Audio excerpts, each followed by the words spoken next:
Warriors in Their Own Words, is brought to you by the Honor Project, committed to putting the heroes of our nation on record. This presentation is dedicated to the brave men and women of the United States Armed Forces.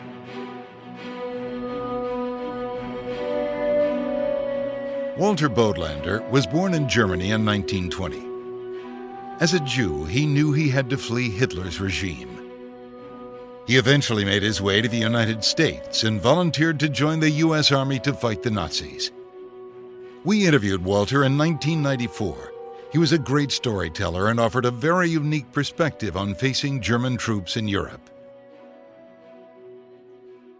My background is as follows. I'm Jewish, and I was 12 years old when the Nazis took over. Then by the time I was 15, and it was clear that it was very dangerous for Jews to live in Germany, my parents sent me to Switzerland to school. And so I was raised in a high school situation in Switzerland, in a French-speaking part of Switzerland. And went back to Germany until shortly before the war broke out. And then my father died in Germany, and my mother got out. And I had applied for a visa to the United States, but you had to wait 3-4 years before you could get the visa. You had to wait. And so during that period, I was in France, and then later on in Palestine, and eventually I came to America. When the visa came, it was 1940. And I was very anxious to get involved in this war. I felt it was a very personal battle, as it were, to fight a regime of that nature. And so on December 7th, 1941, I volunteered for the draft and was immediately taken. And so in January 42, I was in Camp Roberts in California in basic training. And then they didn't know what to do with me because my English was not very good then. So they didn't know what to do with me. Everybody else around me was being assigned, and I was not. And finally I asked why, and they said, well, you're not a citizen and we don't know what to do exactly.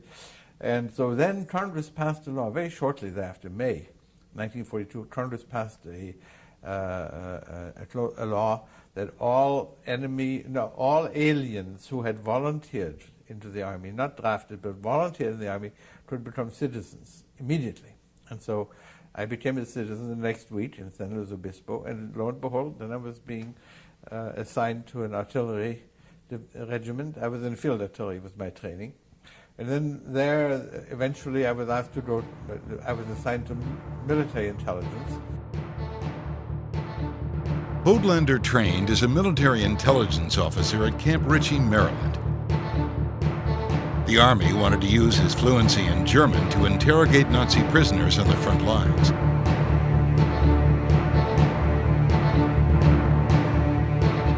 Walter was soon dispatched to England to join the D-Day invasion.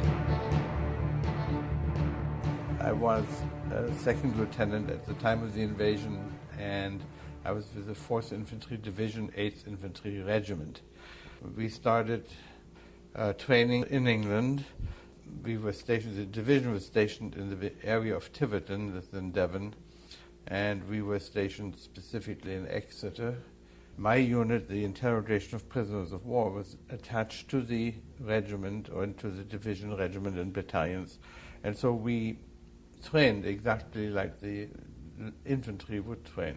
We were doing 21-mile hikes, we were doing running exercises, and our invasion training, most of the invasion training consisted of learning how to waterproof vehicles, the jeeps and other vehicles, so that they could be driven underwater, that the engine could be totally flooded and still be able to drive. So the so-called waterproofing the vehicles was a very complicated task. It was extremely messy. Some kind of glue had to be put throughout this whole engine, and large air hoses had to be put on the exhaust so that the vehicle could function. And no vehicle could drive more than 4 or 5 miles with this glue on it. So the job was not only to waterproof it, but also to know how to unwaterproof it as fast as possible so that you could use it once you had landed. So that was basically the idea. and we were given designations as to where we would embark. So that had to be organized very carefully, because thousands and thousands of people had to find a specific little boat, landing, barge, and know when to start and where to be and blah, blah, blah, stuff of that nature. So these exercises lasted frequently 4 or 5 days. There was a staging spot, then you had to waterproof the vehicle shortly before you embarked, then you had to drive to the embarkation, which was in Plymouth, on the right barge, on the right little LTVP or whatever it was at the time, the thing that drops the front down. And then we went off into the high seas and usually got seasick, and after about a day or so we landed, and the landing was always at Slapton Sands.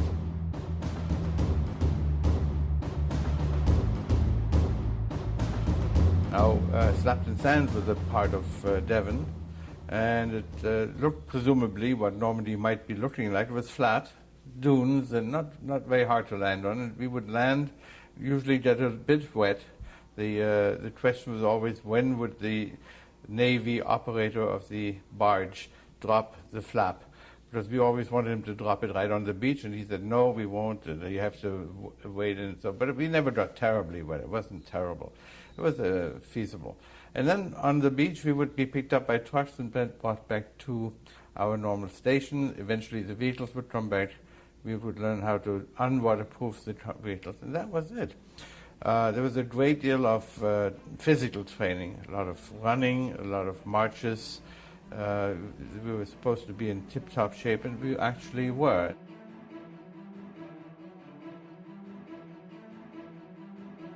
In January or February of 1944, we were sent to a maneuver to Scotland, way up north, and it was terribly cold. We went up there in a large troop ship, not at all like the normal maneuvers.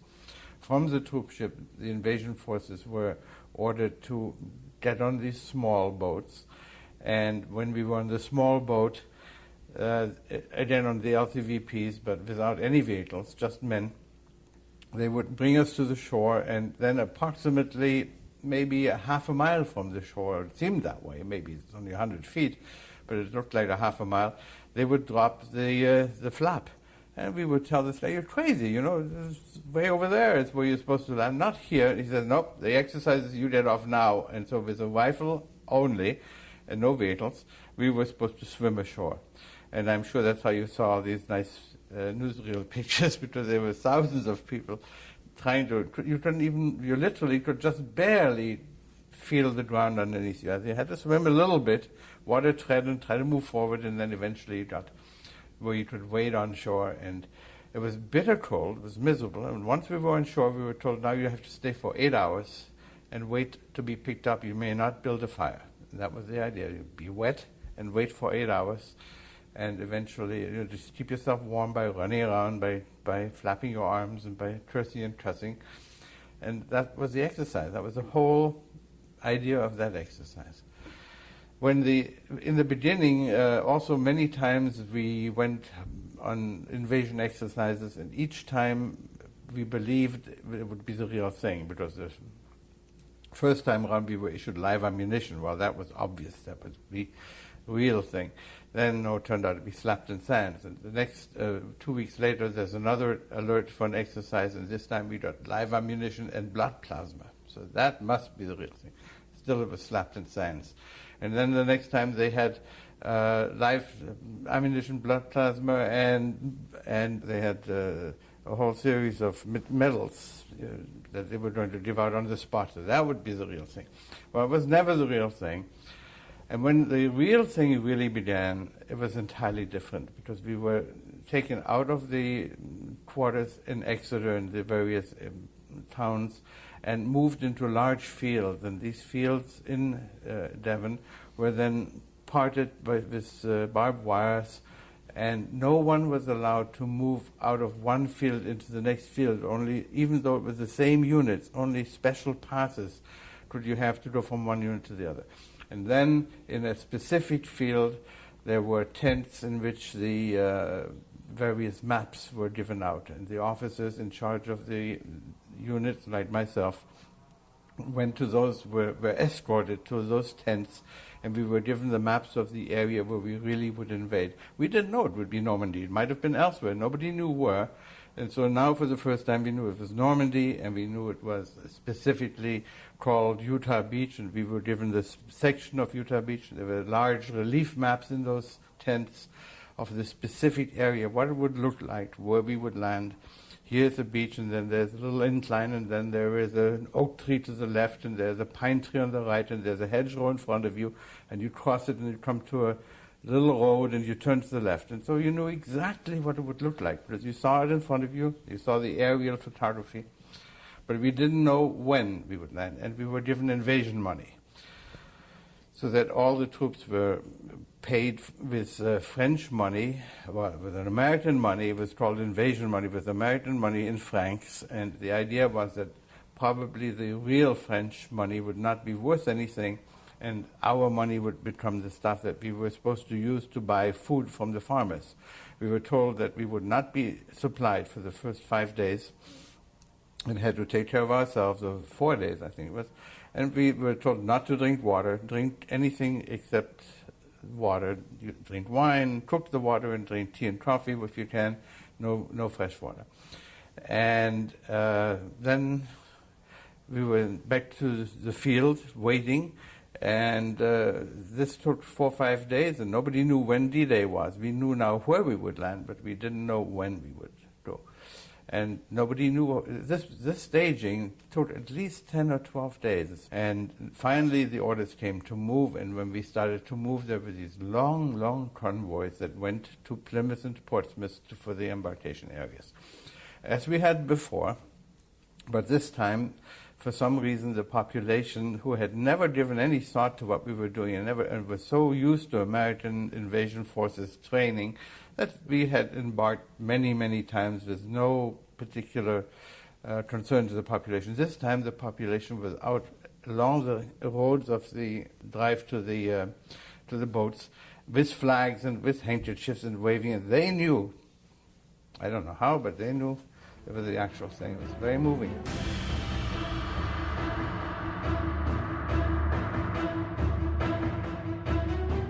Well, then we were on these tiny little LCVPs and these landing barges, and it was very windy, very high sea. The waves went into the barge, so nobody was dry. We were constantly wet, and there were no facilities. There were no toilet. Of course, it's just like a rowboat, a large open rowboat with a Navy man commanding the damn thing. And still we didn't know when we would land. And he was not allowed to tell us. He had to wait for orders by some kind of a radio system. And then he had an envelope that he was to open, and that would then tell him at what hour to land and how. And so these orders never came. And finally, since I was on the same barge with the colonel of this whole unit who was in charge of the invasion, Colonel Van Fleet, he managed to give an order to that Navy man to open the envelope. And it turned out that we were supposed to land on the 5th, according to the envelope, but the orders had been countermanded, and the actual landing took place 24 hours later on the morning of the 6th. I did sleep a little bit. I remember I was lying underneath a jeep, one of the jeeps, in water. I don't know why I was under the jeep, maybe to avoid the salt water coming in. I don't remember that, but I do remember lying underneath the jeep and finally falling sort of asleep and waking up on the morning of the 5th and thought, well, damn it, I thought the invasion would take place this morning, and it obviously hadn't. And everybody was absolutely miserable, just as miserable as you could be. So when it finally came to the invasion, which was the early morning hours of the 6th, we could see the bombing. The major bombing had not taken place before. There was some bombing. We were fairly close to the shore at all times, so that we could not see the shore, but we could see the flashes of the bombs landing on the shore. And in the dark hours of the morning of the 6th, this bombing was fierce. I mean, then we knew this was really the preparation for the actual landing. And so it was, and we landed in daylight. We had all been worried about landing at night. Our units were not ready to fight at night at all. And so we were very happy that we landed. All our invasion training was in daylight too. So we did land in daylight.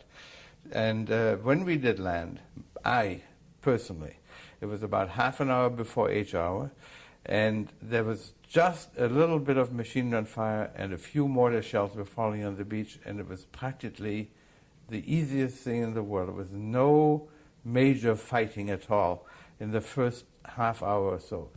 We had immediately captured a few Germans who were stunned from the bombing. They were in one of the bombed out bunkers.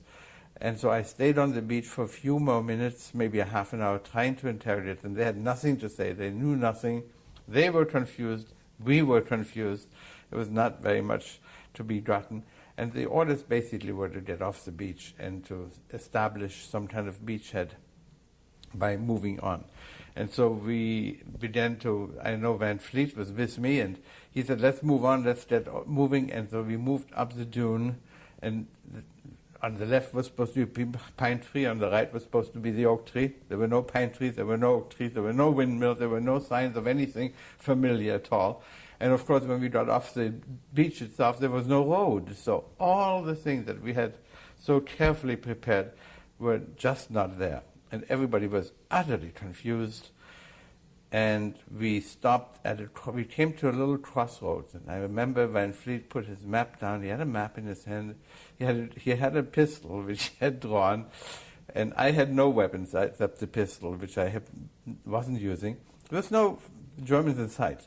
All around us were just young American troops moving in, and we were receiving artillery fire. And I was beginning to get a little hot. So we were on this crossroads, and we were looking at the map, and suddenly this crossroads is receiving artillery fire. So we learned never to stop at a crossroads, because that was a point where the Germans were training their guns at. Well, eventually we got off, and eventually we got located a little bit. There were marshes around in that area. It was very dangerous not to get caught in the marshes, and we found out where they were. We finally located ourselves on the map, and we got into St. Mary Glees that night. And St. Mary Glees is where the paratroopers had landed, and we were supposed to meet them around noon, I suppose, and we didn't. It was in the evening. And then St. Mary Glees was still, we were ordered to move on. It was on the road. This was a road that led eventually in one direction to Cherbourg, and we were supposed to move on to that. So St. Mary Glees was captured. So we moved on, and that night we were on a road leading to Cherbourg, and constantly in direct fire with the Germans. There was the German machine gun positions that kept firing at us. It was very, very, very miserable and very frightening, and quite dangerous.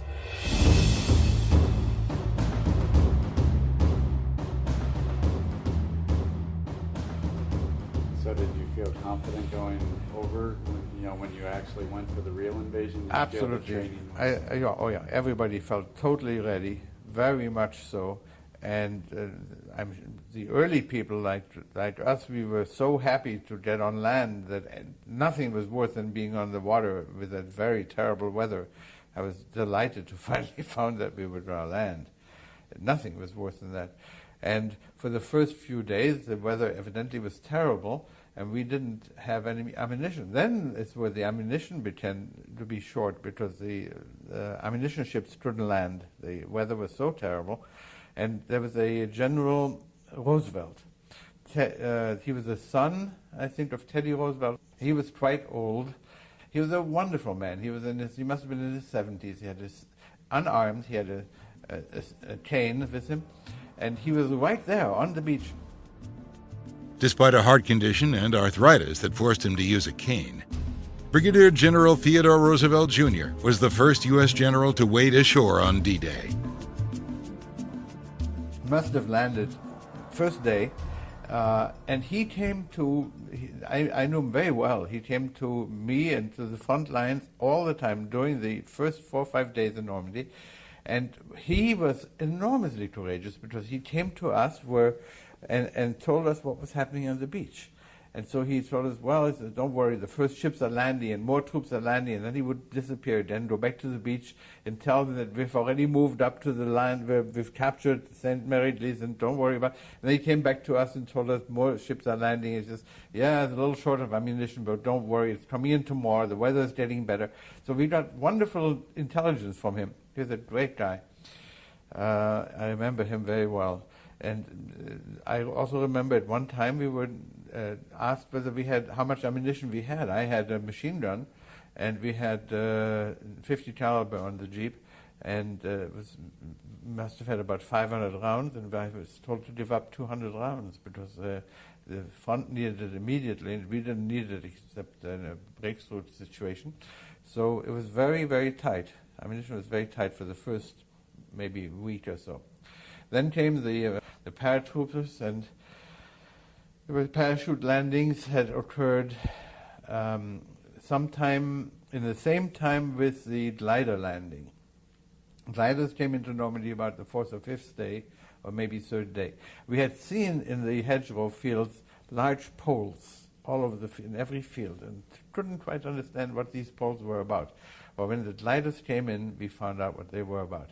Because the gliders have to have space to land. They came in at about 50, 60 miles an hour, just wood, no seat belts, and these things came. We knew they would land. We were told to greet them and that they would be our reinforcements, so we were waiting for them. We saw them coming in, and suddenly they're on top of us, and they were very dangerous to the ground troops because they had no place. You know, they come in at 50 miles an hour, 40 miles. It's like a car coming at you, except the size of a glider with those huge wings. And worse, when they landed, they had no place to go, and the wings would hit those poles. And so the wing would break off, the glider would flip up in the air, fall, explode practically. Wood explosion, not a real explosion, just in wood. And 90% of the people in the gliders, 90% of the soldiers in the gliders were useless. They were all damaged. They were all hurt, broken backs, broken limbs, broken everything. It was horrible, absolutely terrible. One of the worst experiences I've ever seen. We had very heavy casualties in the very beginning. One of our communication jeeps was hit directly. And we all had been issued morphine, by the way. All the invasion troops had little kits of morphine. And this was a very good friend of mine. This was a man whom he was a communications officer whom I had befriended. And he was in that jeep, and he and 4 people, several were killed. He was about to die and very badly wounded, and there was nobody around to help out, and so I gave him my morphine. What is that like, the first, I mean, this was your first combat, right? Yeah. So what is it like to see those first casualties? It numbs you.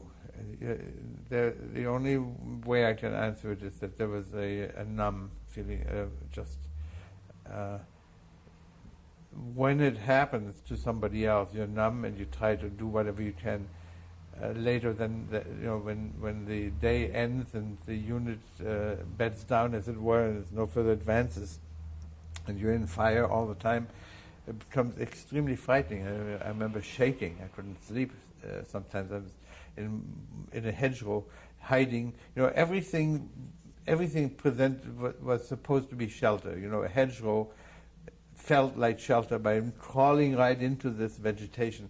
Obviously, better sense will tell you that it doesn't protect you at all, but it seemed to protect you, and so that's what everybody went for, is to find some way of getting out of harm's way. So you're very frightened, but I think the majority of people were able to function very well, very well. What frightened everybody most of all, and totally disabled a unit, would be air attacks. The Germans had the Stukas, these are the planes that were coming down and strafing by coming directly vertically down on you and then zooming up, and they made a horrible noise. There were very few of those. and we had complete control of the air. We had 99% control of the air. But there were occasional German attacks, air attacks. But when they came, they stopped everything cold in their tracks. And sometimes there would be an advance ordered, and I would be maybe 300-400 yards behind the line, and with the regimental headquarters. And suddenly they'd say, well, we have to go up there and talk to some prisoners. And I said, well, where are we? And looked at the map, and we hadn't moved. And the reason we hadn't moved is because there was one German plane stopping the whole advance. I mean, it was amazing. So that really convinced me then, and more so today, that we have an enormous gratitude that's never been much expressed to the Soviet Army, to the Red Army, because that's where the German air weapons were. The German aircraft and the German Air Army was engaged in the Eastern Front.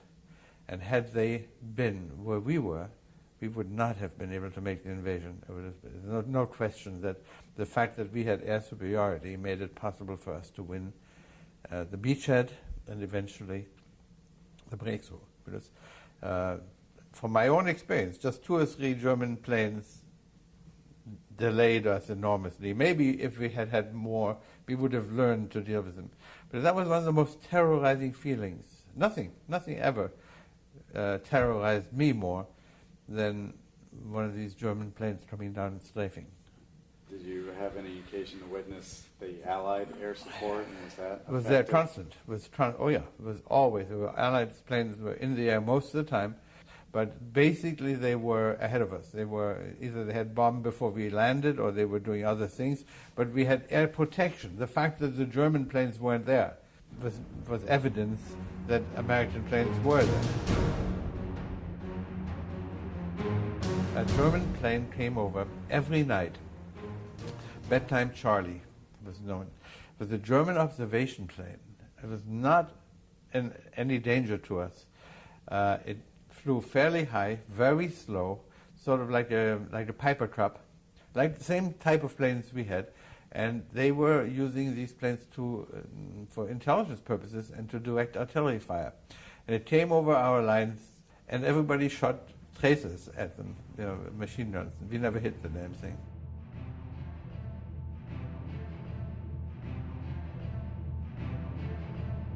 Around the second day or the third day, I don't remember exactly which, the first prisoners were taken from units that had been rushed to stem the invasion. And the unit was a German parachute regiment, the 6th Parachute Regiment, commanded by somebody whose name I now forgot. And it all began that in the early morning, one of the company asked me to come up to the front, which was practically 100 yards away. He says, there are some Germans who want to surrender, and we need you to talk to them. And so I went there, and there was a hedgerow field, and in front of me is an empty field, a hedgerow, and then there's another hedgerow on the far side where the Germans are sitting. I said, I don't see any white flag. Yes, there were some people with a white flag. Definitely they want to surrender. So we waited for a little bit and nothing happened. So finally I said, well, I'll go out with a white handkerchief and see if somebody wants to surrender. So I'll have a white handkerchief and they probably won't shoot at me. So I did that. And I went in the middle of the field, and a German sergeant comes up and totally mystified. And I said to him, and I spoke German, of course, so I spoke to him in German. I said, I hear that you guys want to surrender. He said, no, I don't know what you're talking about. And I said, well, my unit just told me that they saw 2 or 3 people with white flags. Oh, we had a soldier who was wounded, and we wanted to get him back. So we went out with the Red Cross people went out with a white flag to get the soldier back. So I said, well, now, as long as we're talking about surrender, what about it? Don't you think it's a good idea? And he says, I don't know. He says, I don't care about the war. I just as well ready you surrender, but I can't without permission. And I said, well, who would give you permission? So he says, well, I have to ask my lieutenant. So I said, you mean he might be agreeing? He says, well, yeah, I think so. So he said, okay, we'll meet in 10 minutes. So he went back and I went back, and I'm very excited because I'm getting a first surrender of a whole bunch of units of soldiers. And Major Todd, who was the military intelligence S2 for the regiment, was my immediate commander. And he was 100 yards back someplace in a command post. So we had a field telephone. I telephoned him and I said, I'm getting units to surrender. And he said, well, when? And I said, I don't know when, but I'm meeting again in 10 minutes. He says, well, better hurry up because we're ordered to attack. We have to move. So I said, well, it's only 10 minutes. He said, okay, that's no problem. So I go back out. In 10 minutes, the sergeant shows up. And he said, well, talk to the lieutenant, and we've talked to the men, and everybody is willing to surrender, but they have to have permission from their commanding general, from their commanding officer. But who is that? He said, well, it's a colonel. And I said, well, how long will it take to get the permission? He said, about half an hour. He asked for you to wait for half an hour, and if the colonel agrees, then the whole unit will surrender. And I said, well, is it for real? He said, absolutely, definitely. So 15 more minutes. I said, half an hour can't wait. How about 15 minutes? Okay, 15 minutes. So we move back again 15 minutes, and I'm reporting to Major Todd. And 5 minutes later, Todd comes back on the phone, and he says, get the hell out of there. We have orders to attack, and you've got to stop this nonsense, and we're moving. And I said, you can't do that. I'm getting, these people are in a good faith. They're trying to arrange a surrender. We can't attack now and shell them. So he said, well, we have to have preparatory artillery fire, and we have to move. No. So I persuaded him not to move, and I went out again. And this time a lieutenant came out, and he said, we talked to the colonel, and the colonel wants to talk to you personally. And if you come over, we'll guarantee you a free travel from the front to the colonel and back. And I said, well, I can't do that without having permission from my commander. He says, okay, we'll wait here. So I rush back and I telephone Todd. And Todd says, you're nuts. And I said, no. And they're taking me behind the line. They're taking me to their command post. They must be serious. This is really, this is the greatest thing in the world, that I'm stopping World War II by myself, alone, right here on the invasion front. So Todd says, well, wait a minute. He calls Van Fleet, and Van Fleet must have given him holy hell. And Todd comes back, he says, get out, because the 12th Regiment is already, they've already advanced a mile and a half, and we're sitting here on our ass, and get the hell out of here, and tell them that it's out of the question. And so I had to go back and said, sorry, no dice. And so the lieutenant went back, and the sergeant was lingering, and I said, well, look, is there anybody who wants to come with me? And the sergeant said, well, he said, wait till the lieutenant leaves. I said, we have no time. There's absolutely no time. He said, just stay out here in the field, then I promise you, nobody will shoot at you. And as soon as the lieutenant left, I know there are 10 or 12 people who want to surrender. So I stayed in the field, and that meant then my people couldn't shoot. And then the lieutenant disappeared, the sergeant disappeared, I stayed in the field. 5 minutes later, 4 people came over and surrendered. 2 of them were wounded, and one was the sergeant himself. And they did. So I got 4 people out of this whole deal. And I got wholly held, because we were held back from the attack, which started immediately. The artillery fire started in preparation, and on both sides, on the right of us and to the left of us, the other regiments had already moved up. We were held behind, but we managed to catch up with them. So that was my big time of glory.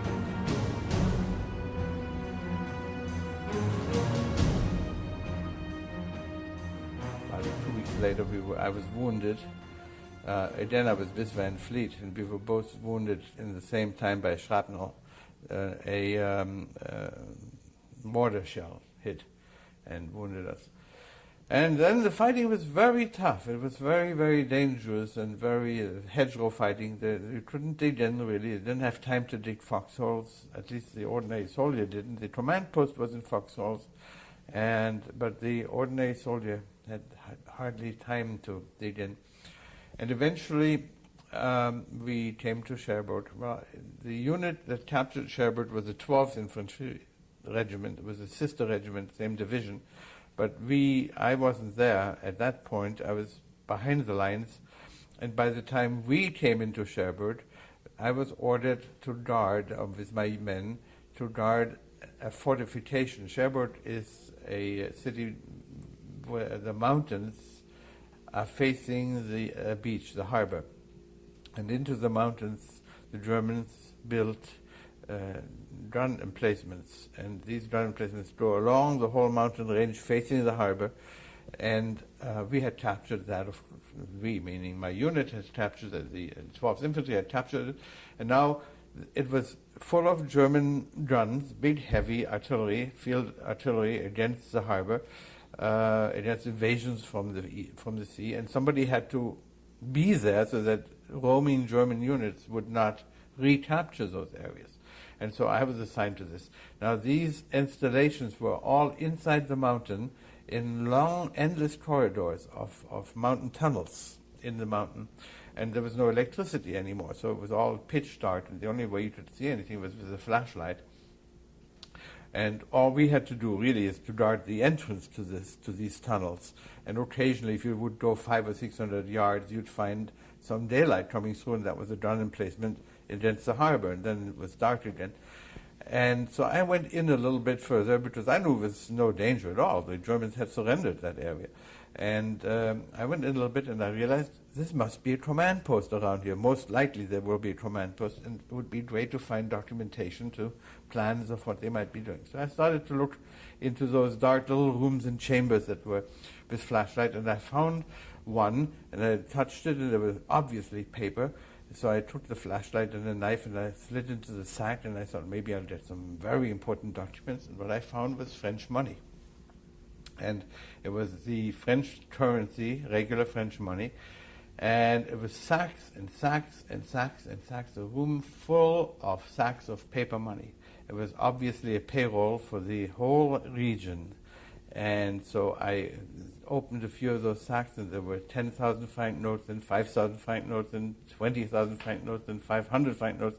And I stuffed myself full of this thing. I said, hey, that's fun. This is play money. When we play cribbage or we have nothing to do, because in the war you wait a lot.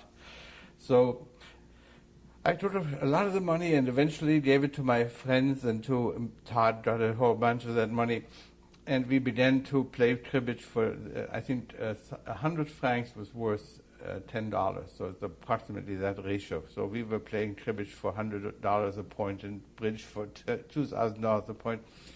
And we were lighting silhouettes with French money until we decided it might be worthwhile to see if the French would use this money and honor it. And so we went to the first farmhouse we came to on the way back from Normandy, back into France proper, and lo and behold, the French were very willing to accept this money. So we got eggs and wine and what have you from the farmers, and money to burn.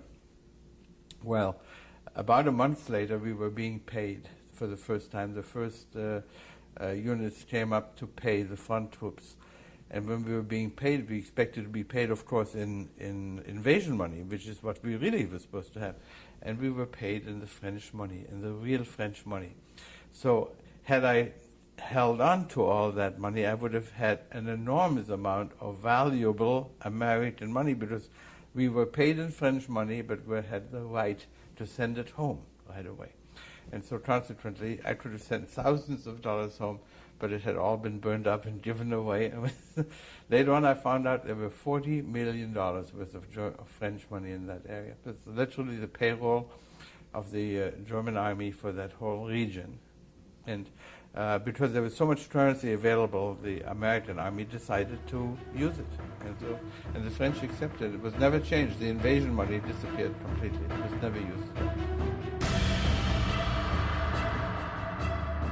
So this is in Luxembourg, and we had been in Luxembourg on a river line for we had gone through a very bad battle, and my unit was relieved and put into a sort of a rest area almost.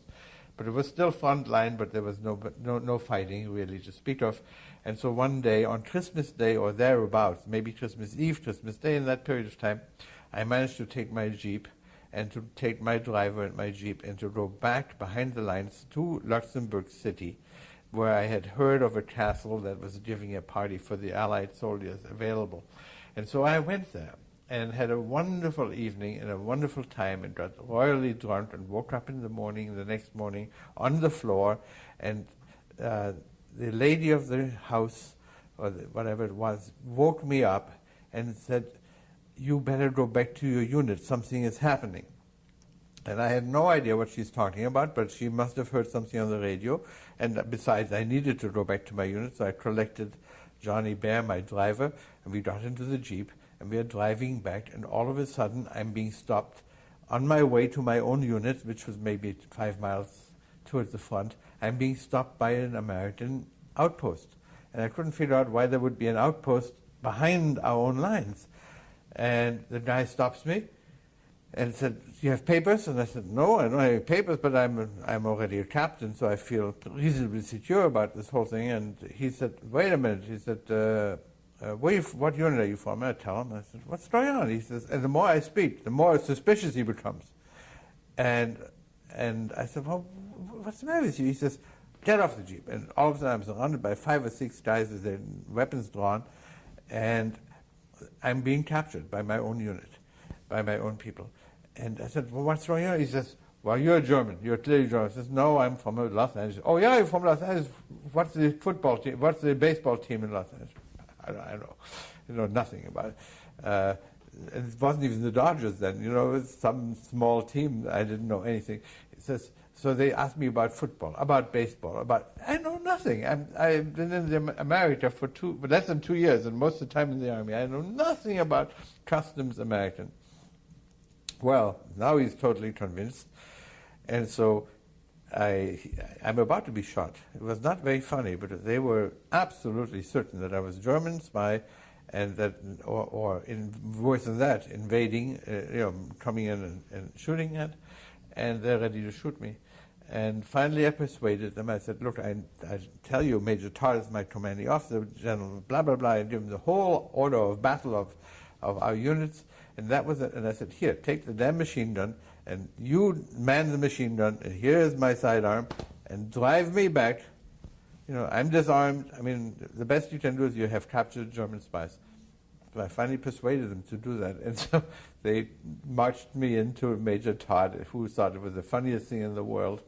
And I didn't survive that. For a long time I was being ridiculed for this little episode where I was captured by our own people. But what had happened is that it was the beginning of the German counterattack that eventually led to the Bulge and the Battle of the Bulge. But the Bulge was not, we were just at the very edge of it. But what the Germans had done in the main part is they had taken the front element of that German thrust against our lines was led by German troops in American uniforms and in American vehicles that they had captured and or repainted, their own vehicles painted with our own colors on it, and so that everybody was warned to look for suspicious American-looking personnel. Well, I'm number one suspect. I don't blame it. Except I had no idea what was going on, because I came from a high party in Luxembourg, and they were at total war footing. And so that was the one experience that I almost didn't survive. That's amazing. Yeah. Let's get back to Normandy now, and maybe if you could just give me some impressions of moving through the hedgerows and what that's like. Well, the hedgerows of Normandy, and I went back to Normandy in 1980 or thereabouts, and it's all changed. I don't know what they did with the hedgerows, but they don't seem to exist anymore. But then the fields were in small little parcels, and each parcel would be maybe 50 yards long and 100 yards wide. That's about it. A football field size, or maybe smaller even. And all around each field was surrounded by hedgerows, and you could not ever see through those hedgerows. So whatever was on the other side was always a great mystery, and except the mystery was usually German machine guns. And in the very early part of the fighting was very dangerous for that reason, because you just shelled and shot against empty space, and then when the order came to advance, you advanced and you had hoped that you had hit something, but you didn't know for sure. And that was not really my experience very much, because I only once was in a situation where I was at a literal front line.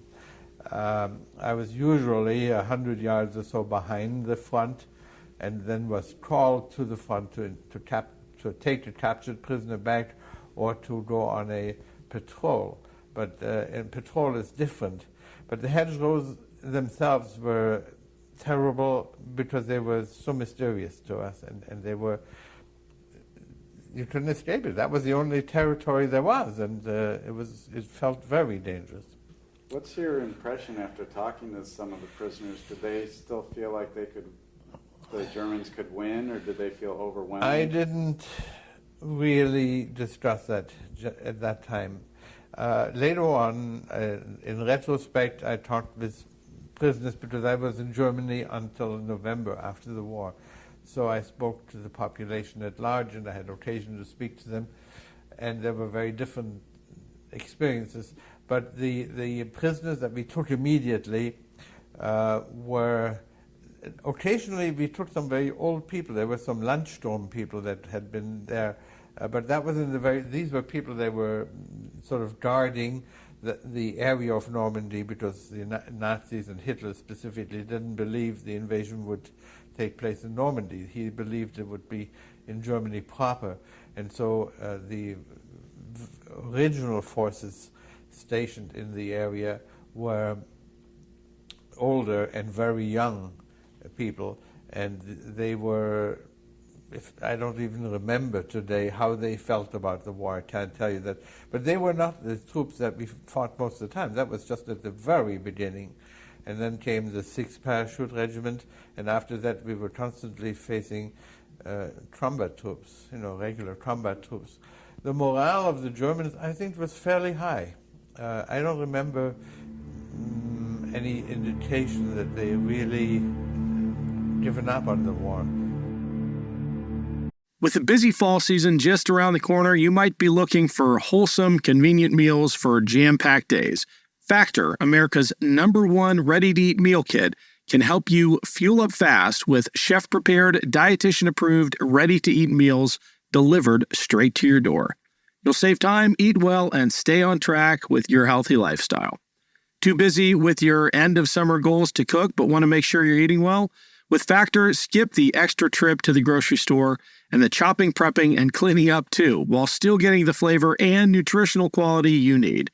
Factor's fresh, never-frozen meals are ready in just 2 minutes, so all you have to do is heat and enjoy, then get back to crushing your goals. Level up with Gourmet Plus options prepared to perfection by chefs and ready to eat in record time.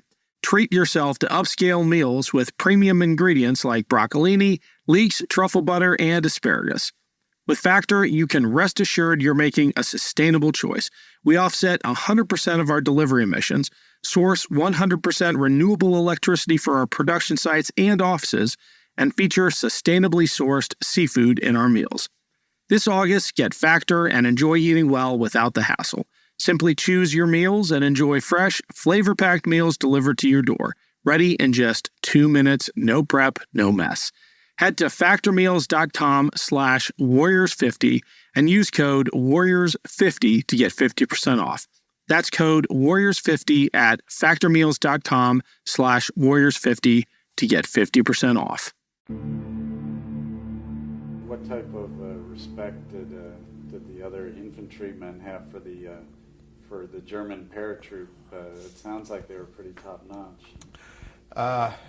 I think our infantry, our units in general, respected the German units, but they were hard fighters, and there was the war was. I mean, I hear what the war is in Vietnam particularly, but the war in Europe was different. The lines were drawn clearly, and the Germans were the Germans, and we were fighting the Huns, the Germans, and the bastards. They were bad, but we also realized that the average soldier was not responsible for what the regime was doing. And so we had not exactly a camaraderie, would be wrong, but it was a reasonable respect for each other. I believe that a friend of mine was captured and was a prisoner in Germany. He was a friend after the war, and he had been captured and was in prisoner of war camp in Germany. And he said that terrible as it, and he's Jewish to boot, but terrible as it was, they were not really mistreated. So there was a certain the Germans at that stage seemed to have abided by the Geneva Convention, and so did we, by and large. We also had people who shot prisoners. I saw I was called to interrogate a prisoner. By the time I was there on the front, he was dead, and he was a prisoner. So sometimes somebody who had just seen his own pal shot just took a pistol and shot the next German he found. So that happened, but that was not what usually happened at all. But so you think out of that mutual respect, and even as far as some of the frontline war crimes were concerned, it was probably going on both sides?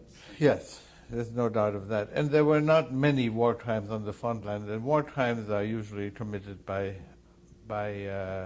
people in the back, in the rear. The frontline soldier is just usually an ordinary guy who does whatever he's supposed to do. I can't find a whole lot of fault with them, but by the same token, you feel you're not kill him. You have to, unless he surrenders and gives up. And my job was always to find out where the immediate tactical information is. Where the machine gun emplacements, where's the artillery, when did you last eat, and are you fresh troops, new troops? Is somebody relieving you?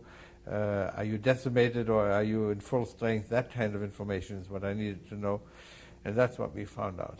It was generally, and the prisoners didn't stay with me very long. It isn't that they encamp here now, because we're moving all the time, so they move back and we move forward. So the encounter is a half an hour, and then off comes the next batch or nobody. So tell me, was your confidence and your unit's confidence just riding so high when you just moved right in on the beach and all of a sudden you're inland and then you're in St. Mary Glees? No, we were very confused. We were very frightened. The reason we were so confused when we landed in Normandy is that we had been given these relief maps to show us exactly where to land, and then when we did land, nothing was there. It turned out that because of the bad weather, the whole invasion unit of our particular beach, Utah Beach, had been pushed a mile south, I believe, so that where we landed was not where we were supposed to be landing, and that's why nothing fit in the beginning, at least. And no, there was no confidence. We didn't know whether we would be pushed back or not. We only knew that there was no immediate horrible resistance. We didn't know what happened in Omaha, for instance, where the 1st Division landed and hit a German regiment on full maneuver and had horrible casualties and almost didn't make it. We didn't have that problem. And so it wasn't that we were terribly confident, and we were just, you don't even think of confidence, really. You just think of survival. That's all you're really thinking about. And I hated to move forward. Every time I had found a spot where I had survived overnight, and then orders came for a new attack, a new moving forward, or the units are moving forward and we have to follow them. That was a horror, because that meant coming into unknown territory, and maybe you wouldn't survive there. It was not at all one of confidence, and don't think it was camaraderie in the sense of, these fellows over there, they're good chaps, and we just happened to fight them. It was they were the enemy. They were. You only live once, and you only get killed once, and you try not to, and so you kill or shoot and do everything, and you don't think of them as nice people at all. No. I mean, don't get that idea of this movie stuff that the valiant enemy. Not at all. They were brutal Nazis, and we knew it. Let's talk a little bit more about the German prisoners. The prisoners, at this stage, when I would get a prisoner, he would be in our hands for about half an hour. Somebody had captured him, or he had surrendered to somebody, and was immediately sent to me and to my unit. So we were the first people to really talk to him. And they came usually in groups of 5 or 6. There would be a patrol, or there would be a communications group who were laying wires and were taught by us, or something of that nature. And by and large, they were frightened. They were very easy to get intelligence from. They were willing to they gave me the name, rank, and serial number type thing. And I said, well, thank you, that's very nice, and that was well done. Not sarcastically, but just in a friendly way, kind of, and then there'd be a map on the ground. And I said, well, let's see now, do you know where you are? And he said, of course we know where you are. I said, well, show me. I'm not so sure that you really know where you are. And then he would show me where he is, proving that, yes, you can challenge almost anybody. He said, well, then, if you know where you are, where did you come from? He said, well, here. He says, well, what is that? He said, well, that's where our battalion is. And then he would stop. So I said, well, I know who your battalion is. That's you're commanded by so-and-so. Because another prisoner would already have told us that. And so we disseminate information of that nature immediately so that other people can use that information. So once he knows that I know what unit he's from, he hasn't betrayed himself at all. So I said, well, is this where your artillery is? He says, well, no, the artillery is, of course, much further behind. I don't know where they are. All we have is machine guns here and there. Well, that's exactly what I wanted to know. So it was easy enough to get information. Very rarely, our training was in Camp Ritchie in Maryland, in America. That was military intelligence headquarters. And there we had learned all kinds of tricks and how to use your wits to try to persuade somebody to give you information without torture. We were definitely told not to torture anybody, and as far as I know, we never did. I mean, certainly not my unit. I don't think anybody did. And we had learned how to assassinate people, with a wire and with a drip from the all the movie stuff. But it turned out that was not needed, not by me at least. But I had occasionally, I remember one instance, it must have been already outside of Normandy, after Falaise, and on the way to Paris. And we had just broken through, but we didn't know what was facing us. And there was a lieutenant and 2 or 3 soldiers who had been captured, and I interrogated them, and there was a sergeant, a lieutenant, and 2 sergeants. And they were really tough. They were convinced Nazis. They were fighting for their fatherland and the Führer, and they weren't giving anything. Name, rank, and serial number, that was it. And I really needed, and I couldn't con them because I knew we had no idea who was facing us. We had no idea what the unit was. We didn't know whether it was a reserve unit, whether it was a frontline unit, whether it was when they had arrived, were they fresh units, was it an older unit, were they there? Nothing, no idea. And so the more I asked them, the more they clammed up. And so finally, and there was no fighting, really. You see, there was a breakthrough situation. The enemy lines were fluid, and so they didn't hear any artillery, there was no machine gun fire, it was all, they felt relatively relaxed for some reason. And I remember being very frustrated because I needed information, and so I finally took the sergeant behind, away from the group, one of the sergeants, and I said to him, I don't remember what exactly I said to him, but I persuaded him to give me the name of the commanding officer of the regiment.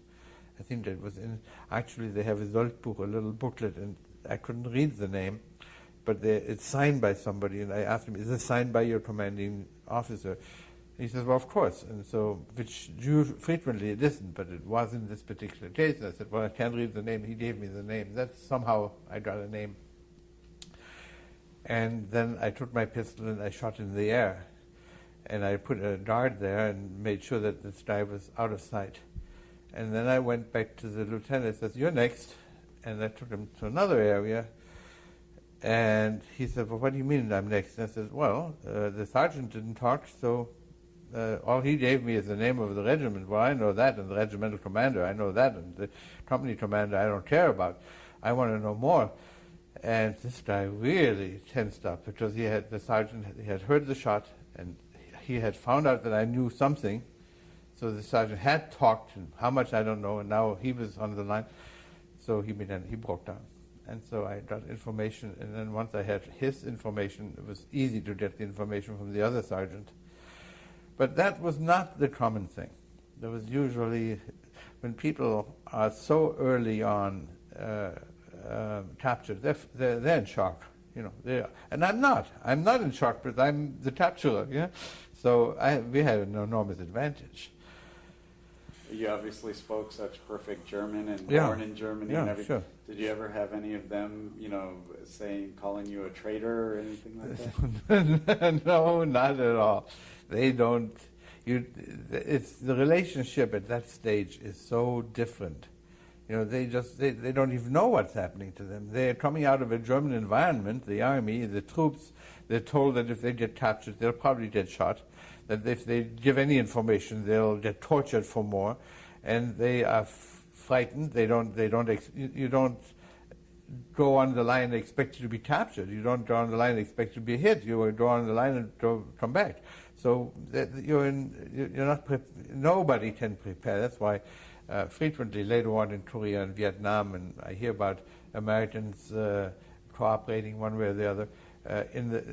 You're in such enormous shock that there is, certainly in the beginning at least. Later on, once they realize that they're being treated humanely and they get back to division and the information that they are expected to give has nothing to do with immediate fighting but with the training situation and things of that nature, then they become wise to it and they clam up and then they might challenge somebody.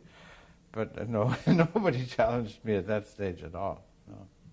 What about looking back now, 50 years later? What does D-Day mean to you now? Well, I'm glad we did it. I'm glad I was there. I was just too young for another war that might have saved the world from D-Day and from the Nazis, and that was the Spanish Civil War. I had wanted to fight the Nazis then, but I was too young for that. But by the time I volunteered for that one, I was told to go back home because I was in Switzerland, and I was 17. They wouldn't take me. By the time they would have taken me, it was over, and the Nazis had won, the fascists had won, Franco won. So 50 years back, I'm proud that I was there, although, proud is maybe a foolish term. I am proud, but it's a foolish term because it's just, I was there because I was told to be there. But I'm glad I was one of those people, and that's about it. I think war is hell. It's not a glorious, glamorous thing at all, and it would be nice if we could avoid it. Did you feel, as you had said before, any extra personal sense of motivation having been born in Germany? Oh, very much so. I felt a very strong motivation. And after the war was over, I didn't go back to Germany for 20 years. I went back to Europe many times, but I just didn't want to have anything to do with Germany. Today, these feelings have become much mollified. There's obviously two generations have gone through who have nothing to do with these horrors and the crimes that were committed. And I feel very sorry for those Germans today who have to see the rebirth of the young neo-Nazis, because it is a horrible, bad, vicious group of people who have those feelings, who are neo-Nazis. And they're bigoted, they're prejudiced, and they are the scum of the earth. And hopefully they will not be successful again. What about the sacrifice, though, not of people that you knew, but the sacrifice of the other American soldiers, some of whom didn't make it back? What does that mean to you?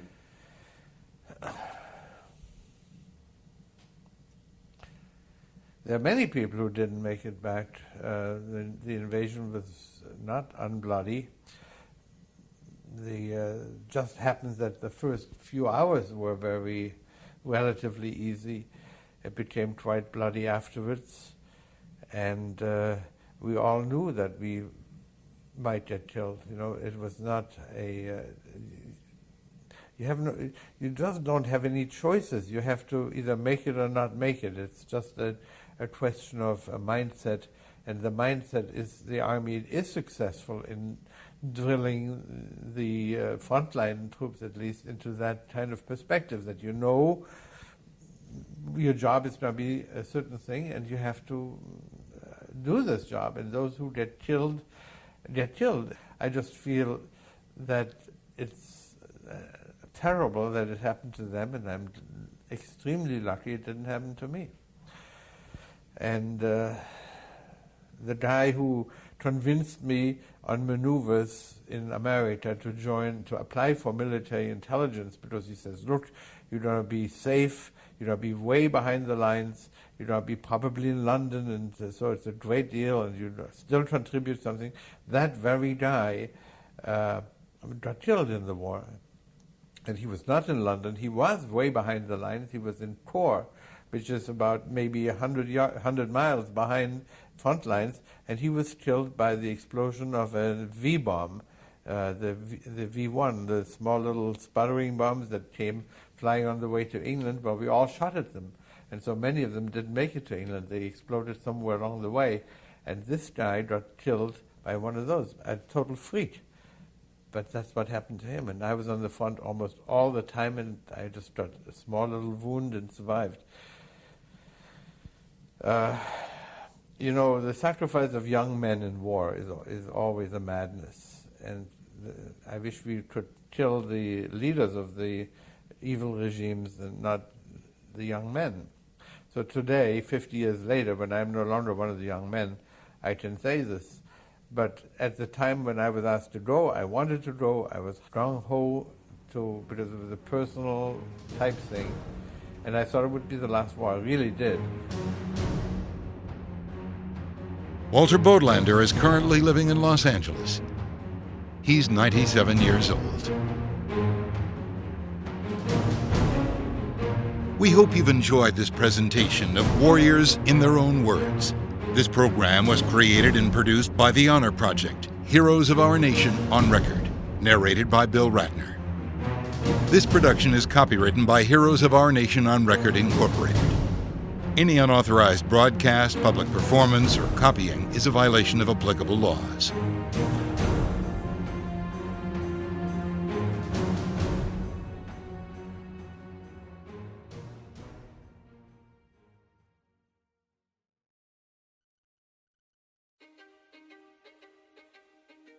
History is complicated. The story of human progress is long, messy, and riddled with controversies big and small. On Conflicted, we dive headfirst into history's most infamous events and contentious figures. We try and untangle the good from the bad, the fact from the fiction, and the monsters from the misunderstood.